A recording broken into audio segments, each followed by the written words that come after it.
Hi, everybody. How's everybody doing? Alright, I found something good today. A little bit off topic. Everybody wants to say impeach this person, impeach that person, but nobody really wants to do it. Well, turns out the U.S. House set to impeach IRS Commissioner John, I believe his last name is pronounced Koskinen.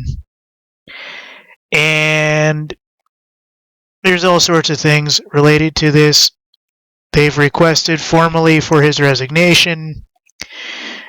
They basically have a proposed legislation or motion in the House to allow for his impeachment. They've gone through the processes or are in the middle of going through the processes of impeachment for this IRS commissioner.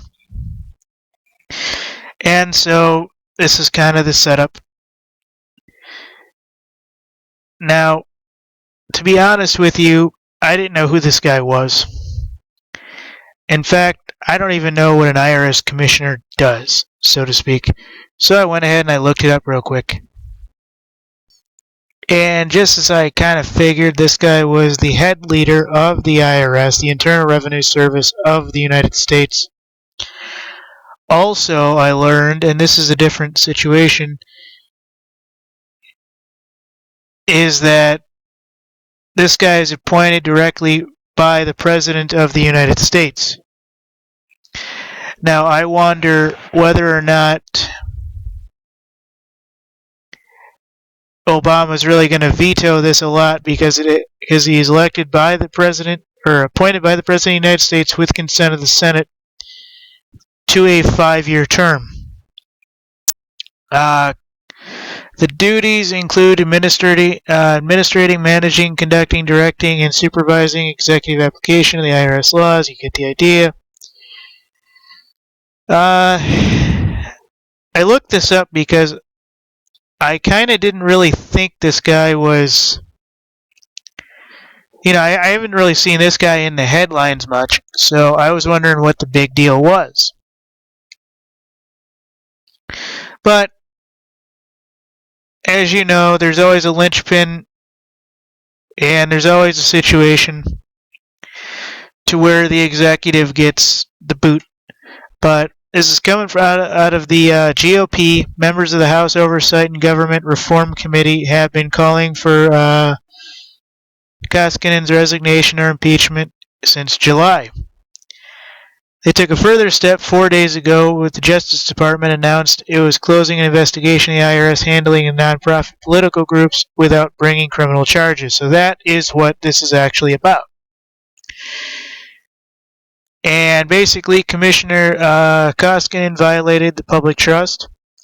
Committee Chairman Jason Chaffetz, I'll show you all this in a minute, said in a news release outlining the Republicans' complaints he failed to comply with congressional-issued subpoena. Documents were destroyed on his watch, and the public was consistently misled. So it turns out that this guy kind of did do a lot. And I'm getting this from Politico. So this seems like a fairly decent source. It seems like it's fairly decent in nature. I don't know so much if I agree with impeachment. I mean, he definitely has to leave first off. And if he hasn't agreed, then yes, then impeachment is necessary. But I'm not so sure that this guy was the guy that kind of did it all. I mean, wasn't the lady in charge of all that beforehand? So the lady did it, now he's doing it? I don't know. I kind of don't want to keep hating on the IRS and the Internal Revenue Service and all the situations like that, but it seems like every single time I turn around, the structured corruption is ultimately coming from the banking industry. The people putting the money down. I'm not even trying to come up with this stuff. I just wanted to put this out there and say, hey, this guy's getting impeached. What do you think? But it turns out that he was liable for all the stuff that did kind of go on with the whatchamacallit, the conservative nonprofits and stuff. So how this is one thing or another, well,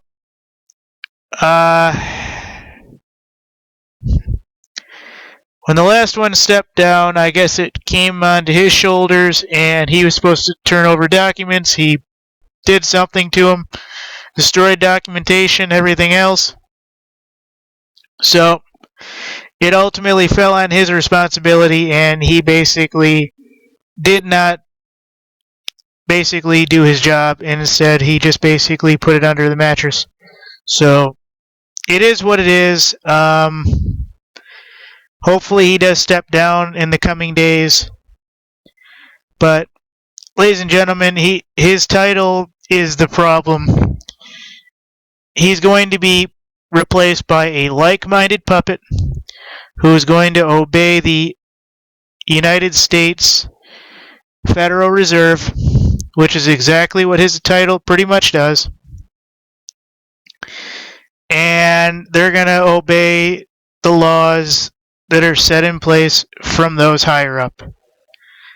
And everything is going to go back to normal, and then it's going to be messed up again. So, like most of this stuff, folks, it's nice to say that this guy is the bad guy, but to say that things are going to change once this guy's out and another puppet gets put in, you really aren't seeing the problem here. I'm not saying abolish the IRS. The IRS, in a real form, to me, is a necessary evil. Now, it shouldn't be the greedy, hungry monster that it is, but the Internal Revenue Service should be balancing the books and getting the deficit back where it should be. Problem is, you can't out of an $18 trillion deficit. So, what do? Well, you do everything and anything. But, anyways, folks, this guy is getting impeached, or rather, the U.S. House is filing for impeachment of the IRS commissioner. And I highly doubt the Senate's going to go with it, because the Senate's all bought and paid for by the pretty much same people. But it's going to be interesting to know whether or not this guy gets actually impeached, or if he eventually steps down. But the problem's in the title, folks. Whatever he was doing, his predecessor will do, and the situation will continue. I'm not saying boycott the IRS or anything like that. I'm just saying that generally, until the title goes away and it doesn't show up for like X amount of years, the problem is still going to be there. Do I believe there needs to be an IRS commissioner? Not really. I see the IRS in a perfect government only being about 1,000 members. And about 200-300 of those people are in a call center. Now, obviously, you need more for mail rooms and various things of that nature, but you guys get the idea. I've talked about this till I've been blue in the face. I don't necessarily believe in a limited government, but what I do believe in is one that we can hire the appropriate number of people to provide the appropriate number of measures to do the appropriate number of things. At, say, 100 million in population, 25 million would cover our police, our military, and all our private sector contracting and everything else. So basically, 1/4 the public would have at least some government job. And you can take that however you want. But that's what I believe in. So, and that's any number of things. Whether it be soldiers, whether it be you know, any number of things. So I'm starting to ramble. I don't like doing that on these. U.S. House to impeach IRS Commissioner John Koskinen. Thank you.